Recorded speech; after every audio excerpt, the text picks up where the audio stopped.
أعوذ بالله من الشيطان الرجيم. بسم الله الرحمن الرحيم.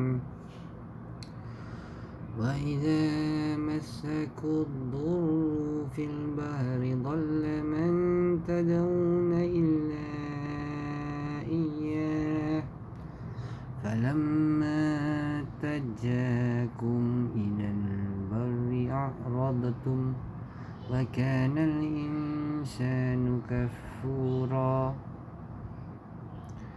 أفأمنتم أن يخسف بكم جانب البر أو يرسل عليكم حاصبا ثم لا تجدوا لكم وكيلا أم أمنتم أن يعيدكم فيه تارة أخرى فيرسل عليكم قاصفا من الريح فيغرقكم بما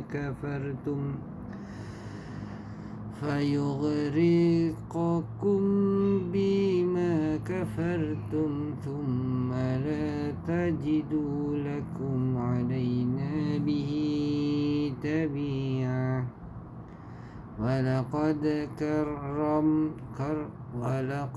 كرمنا بني آدم وحملناهم في البر والبحر ورزقناهم من الطيبات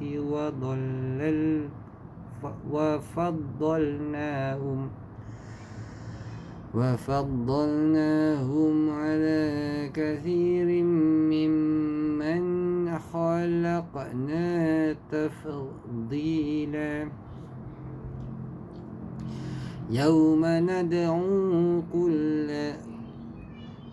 ندعو كل أناس بإمامهم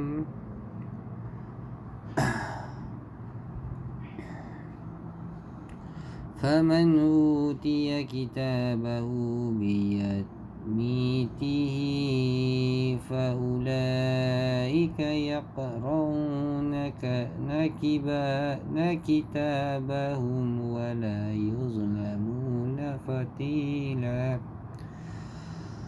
ومن كان في هذه أعمى فهو في الآخرة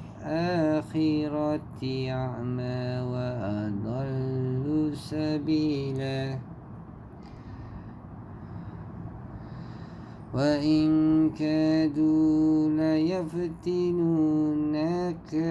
عن الذي أوحينا إليك لتفتري علينا غيره وإذا لاتخذوك خليلا ولولا أن ثبتناك لقد كدت تركن إليهم شيئا قليلا وإذا لأذقناك ضعف الحياة وضعف الممات ثم لا تجد لك علينا نصيرا. Dan apabila kamu ditimpa bahaya di lautan, hilanglah semua yang biasa kamu seru kecuali Allah. Tetapi setelah Dia menyelamatkan kamu ke daratan, kamu berpaling daripadanya. Dan manusia memanglah sentiasa ingkar, tidak bersyukur. Maka apakah kamu berasa aman bahawa Dia tidak akan membenamkan sebahagian daratan bersama kamu, atau Dia meniupkan angin keras yang membawa batu-batu kecil, dan kamu tidak akan mendapat seorang pelindung pun? Atau adakah kamu berasa aman bahawa Dia tidak akan mengembalikanmu ke lautan sekali lagi, lalu dia tiupkan angin taufan kepadamu dan ditenggelamkannya kamu disebabkan kekafiranmu? Kemudian kamu tidak akan mendapat seorang penolong pun dalam menghadapi siksaan kami. Dan sesungguhnya kami telah memuliakan anak cucu Adam, dan kami angkut mereka di daratan dan di lautan, dan kami berikan mereka rezeki yang baik-baik, dan kami lebihkan mereka di atas kebanyakan makhluk yang kami ciptakan dengan kelebihan sempurna. Ingatlah pada hari ketika kami memanggil setiap umat dengan pemimpinnya, dan sesiapa yang diberikan catatan amalan di tangan kanannya, mereka akan membaca catatannya dengan baik, dan mereka tidak akan dizalimi sedikit pun. Dan sesiapa yang buta hatinya ketika di dunia ini, maka di akhirat kelak dia akan buta dan tersesat jauh daripada jalan yang benar. Dan mereka hampir memalingkan engkau Muhammad daripada apa yang telah kami wahyukan kepadamu, agar engkau mengada-ngadakan yang lain terhadap kami, dan jika demikian tentu mereka menjadikan engkau sahabat yang setia. Dan sekiranya kami tidak memperteguhkan hatimu, pasti engkau hampir-hampir sahaja cenderung sedikit kepada mereka. Jika demikian, pasti akan kami rasakan kepadamu seksaan berlipat kali ganda di dunia ini dan berlipat-lipat ganda setelah mati. Dan engkau Muhammad tidak akan mendapat seorang penolong pun terhadap kami.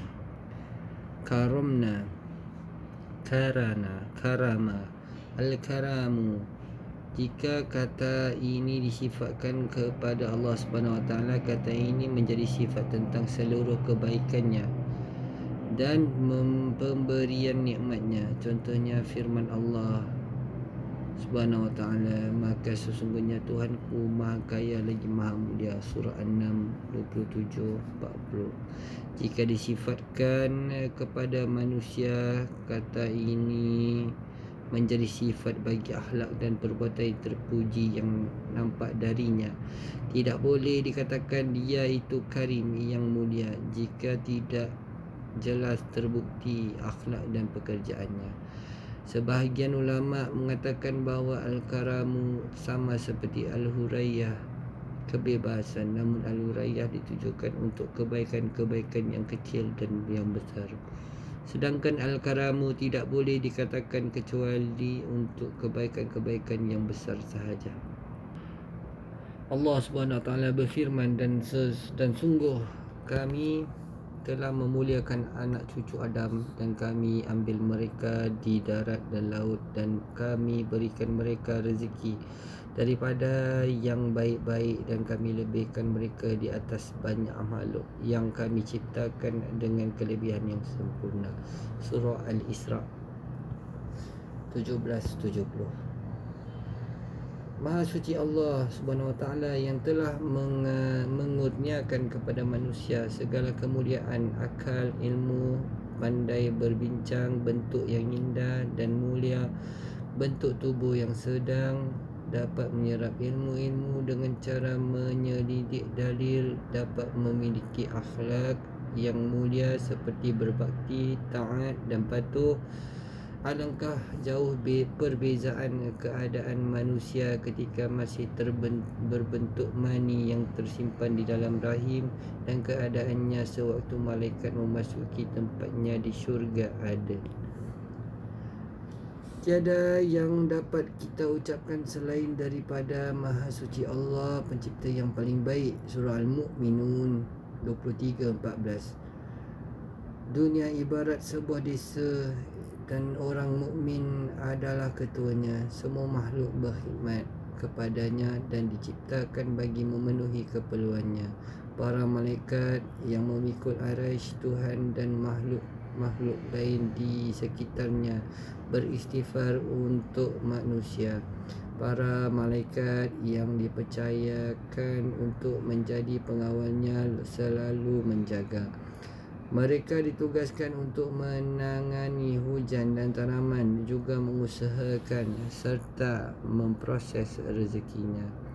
Falak, garis orbit, tunduk dan beredar sesuai dengan maslahat kepentingan manusia.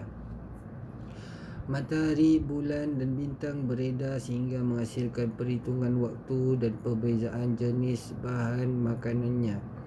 angkasa dengan angin, udara mendung, burung-burungnya dan segala yang ada padanya tunduk untuk kepentingan manusia. Begitu pula segala yang terkandung di bumi, gunung ganang, lautan, sungai, pohon, buah-buahan, haiwan dan segala yang ada di bumi diciptakan untuk kepentingannya. Dia berfirman, Allah lah yang menundukkan laut untukmu agar kapal-kapal dapat berlayar di atasnya dengan perintahnya, dan agar kamu dapat mencari sebahagian kurnianya, dan agar kamu bersyukur dan kurnianya. Dan dia menundukkan apa yang ada di langit dan apa yang ada di bumi untukmu semuanya sebagai rahmat daripadanya. Sungguh dalam hal yang demikian itu benar-benar terdapat tanda-tanda kebesaran Allah Subhanahu wa taala bagi orang-orang yang berfikir. Surah Al-Jasiyah 45, 12 ayat 12 dan 13. Dan firman-Nya, Allah lah yang telah menciptakan langit dan bumi dan menurunkan air hujan daripada langit. Kemudian dengan air hujan itu Dia mengeluarkan pelbagai buah-buahan sebagai rezeki untukmu. Dan Dia telah menundukkan kapal bagimu agar berlayar di lautan dengan kehendaknya, dan Dia telah menundukkan sungai-sungai bagimu, dan Dia telah menundukkan matahari dan bulan bagimu yang terus-menerus beredar dalam orbitnya, dan telah menundukkan malam dan siang bagimu, dan Dia telah memberikan kepadamu segala apa yang kamu mohonkan kepadanya. Dan jika kamu menghitung nikmat Allah Subhanahu wa taala, nescaya kamu tidak akan mampu menghitungnya. Sungguh manusia itu sangat zalim dan sangat mengingkari nikmat Allah Subhanahu wa taala. Surah Ibrahim 14:32 hingga 34. Orang yang merenung secara mendalam kurniaan Allah Subhanahu wa taala dan memikirkan hikmah serta sifat-sifatnya akan lebih jauh menjangkaunya dan lebih banyak mendapat hasil berbanding mereka yang diam di tempat, tidak beranjak daripada daerah kesenangan dan tabiatnya yang cukup rela dengan kehidupan manusia biasa dan tidak mahu seperti mereka. Padahal barang-barang berharga hanya dapat diraih oleh orang yang mahu menempuh beratnya perjalanan yang jauh ke penjuru dunia, sehingga akhirnya dia senang mendapatkan hasil jerih payahnya. Orang-orang seperti ini menganggap ringan apa yang dipandang berat oleh para pemalas dan cukup senang menghadapi apa yang dipandang susah oleh orang-orang bodoh. Daripada Anas bin Malik radhiyallahu anhu, dia berkata, Rasulullah sallallahu alaihi wasallam bersabda, sesungguhnya Allah Subhanahu wa taala sangat suka kepada hamba-Nya yang mengucap tahmid, alhamdulillah, sesudah makan dan minum. Hadis riwayat Muslim. Hadis di atas mengandungi beberapa pengertian. Keutamaan memuji Allah Subhanahu wa taala, dan orang yang melakukannya akan mendapatkan pahala yang besar. Keutamaan Allah Subhanahu wa taala dan keluasan rahmat-Nya. Daripada Abu Sa'id Al-Khudri radhiyallahu anhu, dia menceritakan bahawa Rasulullah sallallahu alaihi wasallam bersabda, pada hari kiamat bumi bagaikan sekeping roti. Allah Al-Jabbar memutar-mutarkan dengan tangannya, sebagaimana salah seorang di antara kamu dapat memutar-mutar rotinya dalam perjalanan, sebagai khabar gembira bagi penghuni syurga. Khasiat khubz, roti, dilihat daripada proses pembuatannya. Jenis roti yang paling baik ialah roti yang dibakar di atas tungku dan padat dagingnya, lalu roti panggang. Selepas itu roti yang dimasak di atas abu panas. Jika diamati daripada bahannya, maka roti yang paling baik ialah yang dibuat daripada gandum yang masih segar. Selain daripada itu, jika dilihat daripada kandungan nilai gizi, Maka roti tepung putih yang paling banyak kandungan gizi. Kemudian jika dilihat daripada aspek waktu yang paling baik untuk memakan roti ialah pada petang hari, pada hari yang sama pembuatannya. Sedangkan roti yang lembut paling mudah dicerna dan lawannya adalah roti yang kering. Sadaqallahul azim.